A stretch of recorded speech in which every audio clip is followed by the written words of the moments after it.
Abu Talib tuh apa kurangnya paman Nabi? Tak mengikuti agama Rasul. Tak ada guna. Kita cintai dengan dua hal. Karena kekerabatan dengan Rasulullah. Kedua karena mengikuti ayah dan nenek moyang mereka Rasulullah SAW. Bismillahirrahmanirrahim. Assalamualaikum warahmatullahi wabarakatuh. Kembali lagi di podcast SNTV pada segmen Ngobrol Santai bareng Ustadz. Alhamdulillah, pada kesempatan kali ini kita akan ngobrol santai bersama beliau, guru kita, Al-Ustadz Abu Fairuz, LCMA, Hafizahullah Ta'ala. Assalamualaikum Ustadz. Waalaikumsalam warahmatullahi wabarakatuh. Kaifa hal Ustadz? Bi khairin walhamdulillah. Alhamdulillah. Ini Ustadz nih, kalau ngobrol sama Ustadz nih, ngundang antum ke sini nih, biasanya ini pembahasannya nih mantap nih Ustadz, hangat sekali nih Ustadz nih. Antum udah 3 minggu hangat terus kayaknya nih. Biar update terus ini Ustadz nih. Iya. Gini Ustadz nih. Nah, insya Allah nih Ustadz, pada kesempatan kali ini kita akan membahas terkait tentang gulu Ustadz. Nah, tapi sebelumnya gulunya apa Ustadz nih? Gulunya apa? Kayak mana Ustadz nih? Bulu apa gulu Ustadz? Nah, Ustadz. Oke, kalau antum baca kitab-kitab akidah, antum akan temui kata-kata gulu. Larangan gulu. Ya, dalam agama. Apa itu gulu? Kalau dalam bahasa Arab, gulu dari kata-kata ghala yaghli guluwan. Artinya sesuatu yang melimpah, berlebih-lebih.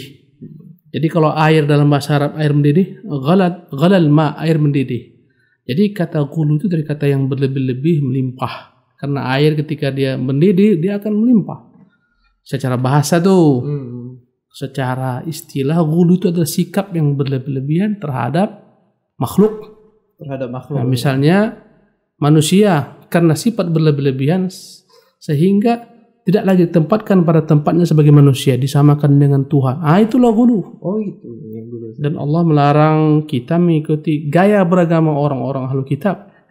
Orang ahlu kitab itu sifatnya gulu, kata Allah, ya ahlal kitabi la taqlu fi dinikum. Wahai orang-orang ahlu kitab, jangan berlebihan dalam beragama kalian. Di mana letak berlebihan mereka? Tatkala mereka mengangkat Isa bin Maryam sebagai anak Tuhan. Ya, maka kata Nabi SAW, la tatruni kama atatit nasara Isa bin Maryam. Kalian tuh jangan gulu mengkultuskan saya sebagaimana orang-orang Nasara mengkultuskan Isa bin Maryam. Innama ana Abdullah wa Rasul. Aku ini hanyalah hamba Allah dan Rasulnya. Gulu ini fatal dampaknya. Antum tahu sejarah kesyirikan itu bermula bagaimana? Gimana Ustaz? Ini dari sebab gulu ini. Gulu Ustaz ya? Iya, disebutkan dalam yakni riwayat salah seorang sahabat, ya, Ibnu Mas'ud menceritakan bagaimana asal muasal, Ibnu Abbas menceritakan bagaimana asal muasal kesyirikan. Pada zaman Nabi Nuh itu ada 5 orang saleh, namanya Wad, Suwa, Yaguth, Ya'uq, Nasr. Ini orang yang paling saleh pada zaman Nabi Nuh. Mereka wafat, tinggal dalam satu tahun mereka wafat bareng bersama. Maksudnya dalam 1 tahun mereka wafat berdekatan. Ya, akhirnya umat ini merasa kehilangan ulama mereka. Mereka kemudian datang ke kuburannya, mereka menangis di sana. Datanglah syaitan mengatakan kepada mereka, apa tanda cintakan kepada wali-wali ini? Mereka makhluk-makhluk Allah Subhanahu wa taala. Sampai akhir syaitan menyuruh mereka untuk membuat patung-patung sebagai peringatan, mengingat mereka, mengenang mereka. Lambat laun, ya, generasi demi generasi datang, disembahlah mereka dari selain Allah Subhanahu wa taala. Dengan apa? Dengan alasan kalian tuh makhluk-makhluk kotor, Allah tuh Maha Suci. Kalau kalian mau jumpa Allah, minta hajat, tak mungkin Allah kabulkan. Kalau minta hajat, minta dulu kepada ini, wali-wali ini dalam jelmaan patung-patung ini. Mereka buat lagi, dianalogikan oleh syaitan. Kalau kau mau minta suatu kepada penguasa, kepada presiden, kepada raja, kau nggak mungkin langsung kau rakyat jelata, kau siapa? Kau harus melalui hubungan menterinya, kau hubungi menterinya, protokolnya. Begitu juga Allah. Kalau kau mau sampai, nggak usah langsung minta kepada Allah, minta kepada ini, Yaguth, Ya'uq, Nasr. Sebagai perantara jadinya. Perantara. Akhirnya disembahlah mereka. Dikirimkanlah Nabi Nuh, didakwahilah mereka. Mereka ingkar, Allah binasakan. Jadi dampaknya gara-gara gulu kesyirikan terjadi gara-gara gulu terhadap orang-orang saleh. Subhanallah. Fatal. Antum tahu sejarah mengapa terjadi kesyirikan di bangsa Arab? Pernah baca-baca gitu? Kalau zaman pada kaum Quraisy tahu Ustaz bagaimana Lata yang beliau adalah orang soleh yang suka membagikan minuman bagi jemaah haji. Akhirnya Masya Allah antum luar biasa. Biasa di luar antum. Latta itu kata-kata latta itu artinya yang menumbuk gandum, kemudian makanan tertentu, dibuat minuman, diberikan kepada jemaah haji ketika dia meninggal karena baiknya dia, dermawannya dia. Orang ingin mengenangnya, dibuatlah patung latta. Tapi maksud anak, kapan dan bagaimana awal kesyirikan di bangsa Arab? Kalau antum buka sedikit pelajaran sirah, asal muasal Nabi Ibrahim dan keturunannya semua itu beragama tauhid. Ibrahim punya anak Ismail, semua beragama tauhid. Ada seorang laki-laki bernama Amr bin Luhai dari suku Khuza'ah. Amr bin Luhai al-Khuzai. Laki-laki ini orang saleh. Orang yang dianggap berilmu, saleh, taat beribadah. Karena kesolehannya dia pergi suatu ketika musafir ke negeri Syam. Di sana dia lihat ada orang-orang yang menyembah berhala. Ditanya kenapa kalian sembah? Diterangkan beginilah cara beragama benar. Kalian tuh makhluk apa? Tuhan Maha Suci. Akhirnya dia pun terpengaruh. Dia bawa satu berhala ke Jazirah Arabia. Akhirnya dia katakan kalau kalian mau sampai kepada Allah melalui perantara ini, sembah ini. Maka dikatakan Nabi, kulihat di neraka ketika Isra Mi'raj ada Amr bin Luhai yang menarik-narik isi perutnya karena dialah yang pertama kali merubah agama Ibrahim. Kenapa bisa terjadi perubahan agama Ibrahim? Gara-gara masyarakat mengkultuskan Amr bin Luhai, mengikuti tingkah lakunya. Akhirnya sesatlah bangsa Arab. Itulah dampak daripada hulu. Nah, bahaya. Nah, Ustaz, ini bagaimana Ustaz ini kasusnya? Itu kan zaman dulu. Sebentar. Anda minum dulu lah. Ya. Jadi kan Ustaz nih. Ya. Nah, itu kan kasusnya zaman dulu nih Ustaz. Ya. Nah, kalau zaman sekarang nih Ustaz nih, karena kita sudah jauh dari yang namanya tentang para kenabian, nabi ya kan, jauh kan Ustaz kan. Nah, yang kita temui adalah semacam kiai, habis itu kiai, ulama gitu Ustaz, dan keturunan daripada Rasulullah SAW. Nah, ini bagaimana Ustaz nih sikap kita sebagai seorang Muslim terhadap orang-orang soleh ini tuh? Ya. Nah, itu bagaimana Ustaz? Orang soleh itu banyak yang mereka Masya Allah para alim ulama kita. Namanya macam-macam, bisa namanya kiai, namanya anjengan, bisa namanya pak ustadz, tuan guru, cikgu, syekh. Ini orang-orang saleh, orang berilmu. Bagaimana sikap kita menghadapi mereka ini? Ada 3 sikap manusia. 2 salah, 1 benar. Saya sebutkan sikap yang salah. Yang pertama sikap yang berlebihan dalam memuliakan mereka, menghormati mereka, tanpa terasa akhirnya mempertuhankan mereka. Dari mana mempertuhankan mereka? Dari tadi yang saya sebutkan kisahnya. Ya, dalam Islam kita disuruh untuk mencintai orang saleh, menghormati mereka, muliakan mereka, apalagi keturunan Nabi SAW. Wajib kita senantiasa mencintai keturunan Nabi. Bahkan tak sah salat kita kecuali berselawat dengan Nabi dan keluarganya. Allahumma sholli ala Muhammad wa ala ali Muhammad. Keluarga Muhammad yang benci keturunan Nabi habis binasa. Subhanallah. Tetapi ya, dalam menghormati mereka, para ulama, apakah gelarnya? Apakah gelarnya Habib, apakah gelarnya Sayyid, Syarif? Kita hormati mereka, kita muliakan mereka, kita ikuti mereka dalam kebaikan, dalam kebenaran, dengan tetap menempatkan posisi mereka sebagaimana yang Allah tempatkan. Mereka itu makhluk yang tak boleh diangkat sama dengan Tuhan. Tak boleh kita dalam agama kita ini mengkultuskan mereka secara berlebihan. Jangankan para ulama, para ustadz, para habib, para syarif, Nabi SAW saja marah ketika sahabat mengeluhkannya. Nabi tak mau. Ketika mereka kata, anta sayyiduna, ya Rasulullah, engkau lah Tuhan kami, yang engkau lah. Banyak pujian mereka, kata Nabi, jangan katakan demikian. Panggil saja saya Abdullah wa Rasuluh. Nabi Ustaz. Nabi SAW. Ya, suatu ketika Mu'az tiba-tiba sujud kepada Nabi SAW. Sujud. Kenapa kamu nggak sujud kepadaku?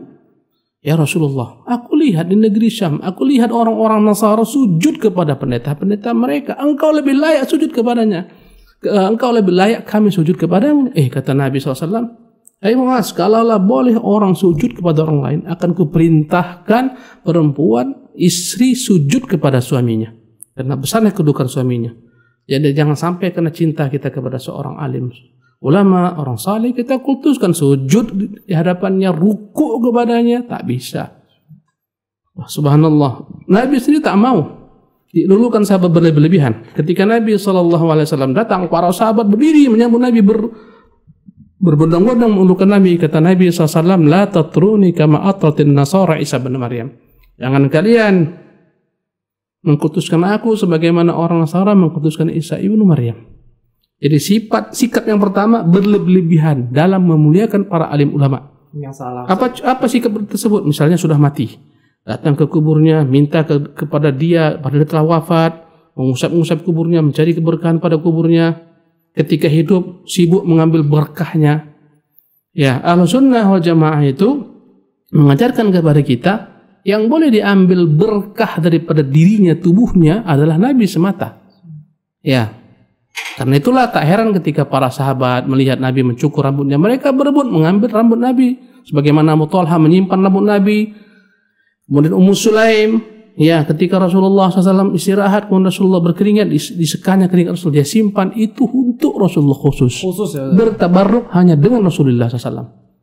Walaupun Azbanglah mengatakan boleh bertabarruk dengan Rasulullah, dalilnya mana? Tak ada. Tak ada yang pernah kita dengarkan bertabaruk mengambil berkah daripada Abu Bakar Siddiq, daripada Umar, daripada Uthman. Tak ada. Jadi sikap ini sikap berlebihan. Ya, jadi yang pertama berlebihan. Meminta kepada mereka setelah mereka meninggal. Kadang-kadang meminta kepada mereka, mereka tak tahu. Ya, misalnya Abdul Qadir Jilani yang banyak dikutuskan manusia. Ketika datang ke petaka bencana, banjir, wahai Abdul Qadir Jilani, contohnya. Ini tak bisa. Sudah mati, tak bisa. Masih hidup pun dia tak bisa. Kalau anda kata dia tak mendengar, misalnya antum punya guru si fulan, antum dalam musibah, guruku fulan, tak boleh.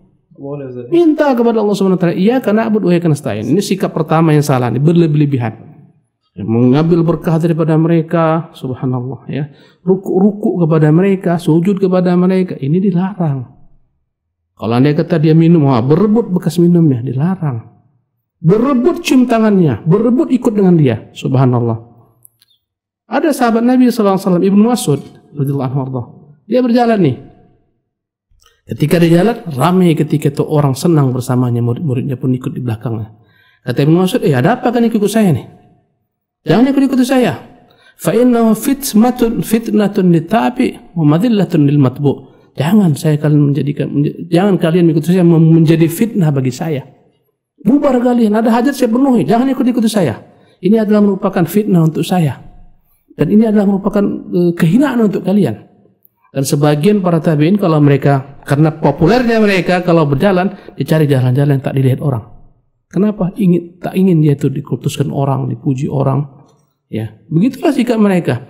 Jadi ini sikap yang pertama yang berlebihan. Sikap yang kedua yang sebaliknya, meremehkan ulama, merendahkan ulama, tak memuliakan mereka. Ini parah nih. Ulama mereka adalah merupakan penerus para nabi, membawa cahaya agama, kita muliakan mereka, dihinakan, ini bahaya.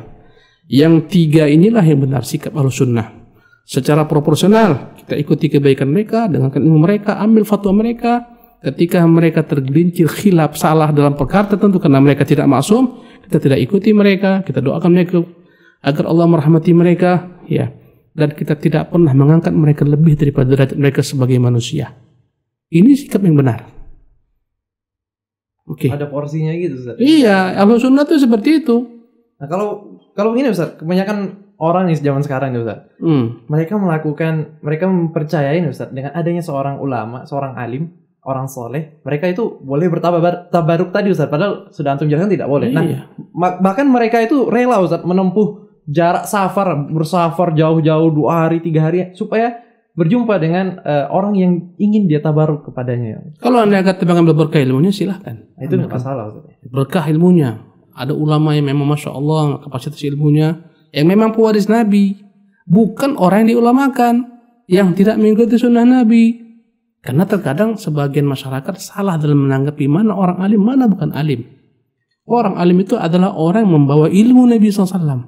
Andai kata dia menyisir Rasulullah SAW, ini bukan orang alim. Walaupun terkadang banyak pengikutnya, banyak pemujanya, followernya banyak ribuan, bukan standar. Ya, andai kata ada orang alim, tak salah kita datang untuk mengambil ilmunya. Meski jalan harus menempuh jalan jauh, gak ada masalah untuk mengambil ilmunya. Bayangkan para ulama seperti Yahya bin Ma'in, Ahmad bin Hanbal, dari Irak jalan ke Mekah, jalan ke Yaman untuk menemui Son'ani. Tak mengapa, tapi bukan untuk sibuk mengambil bekas-bekas air wudhunya, bukan ilmunya. Dan memang orang alim beneran. Kalau ada orang dianggap alim tapi menyuruh agar menyelesaikan sunnah Nabi yang mulia SAW, maka ini wajib kita beritahukan ini bukan orang alim. Kadang-kadang orang salah. Betul. Kiranya alim gitu kan Ustaz ya, rupanya Masya Allah. Dan bukan jaminan setiap orang punya gelar, dia itu punya gelar syarif kah, punya gelar apa, dia keturunan Rasulullah SAW, bukan jadi jaminan dia itu harus benar. Kecuali jika dia mengikuti apa-apa yang diajarkan oleh Rasulullah SAW. Ya. Walaupun dia keturunannya Ustaz. Walaupun keturunan Rasulullah SAW. Kalau kita dalam akidah Ahlussunnah mencintai keturunan Rasulullah dengan dua sebab. Pertama, karena dia sebagai keturunan Rasulullah. Wajib kita cintai. Bahkan lebih kita dahulukan daripada keluarga kita sendiri. Ini yang pertama. Sebagaimana kata Umar ketika ingin menikahi putri Ali. Wahai Ali, nikahkan aku dengan putri Ummu Kulthum. Ya, wahai Amirul Mukminin, dia masih kecil. Kata Umar, aku ingin menyampung diriku dengan ahlu baiti Rasulullah SAW. Dinikahkan Ali. Ya. Ya, jadi jadi apa sampai mana tadi? Baru yang ke-1 tadi Ustaz. Sekarang lanjutnya yang kedua. Ya, yang pertama kita mencintai Ahlul Bait karena nasab mereka. Tapi antum harus paham juga, enggak semua orang ngaku Ahlul Bait. Banyak yang tak benar, banyak ngaku. Padahal tak siapa-siapa orang tuanya. Betul. Bahaya antum andai kata antum jalan-jalan satu tempat nanti berjenggot Ahlul Bait. Ya. Ya, yang kedua kita mencintai Ahlul Bait karena dia mengikuti nenek moyang mereka Rasulullah SAW. Kalau mereka tak mengikuti Rasulullah, jangankan orang-orang jauh sekarang ini, yang dekat dengan Nabi, Abu Lahab tuh paman Nabi kontan, paman Nabi abang daripada Abdullah. Tabat ya Abi Lahab wa tab, kata Allah, karena menyisir Rasulullah SAW. Abu Talib tuh apa kurangnya paman Nabi, tak mengikuti agama Rasul, tak ada guna. Kita cintai dengan dua hal. Karena kekerabatan dengan Rasulullah. Kedua, karena mengikuti ayah dan nenek moyang mereka Rasulullah SAW. Kalau anda kata, ya, tidak ada padanya hal ini, maka kita tak mencintainya.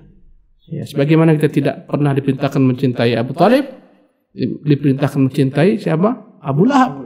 Padahal mereka jelas-jelas nasab dari Rasulullah SAW. Nah, capek anak mungkin dah. Masya Allah. Nah, Ustaz, mungkin dari situ kita cukupkan saja nih percakapan kita kali ini. Yalah, cukuplah udah. Semoga lah kita banyak nih Ustaz memetik ilmu-ilmu dari apa yang antum sampaikan. Nah, untuk pemirsa sekalian, ini Ana mau sampaikan ini ke pemirsa. Silakan. Nah, ayo ikuti terus nih updatean terbaru kita, tayangan kita dengan cara mensubscribe akun channel YouTube kita di Sabilun Najah Televisi, atau bisa melalui audio kami di SoundCloud dan juga di Spotify. Nah, jazakallahu khairan Ustaz. Afwan. Kita cukupkan kali ini. Assalamualaikum warahmatullahi wabarakatuh. Salam.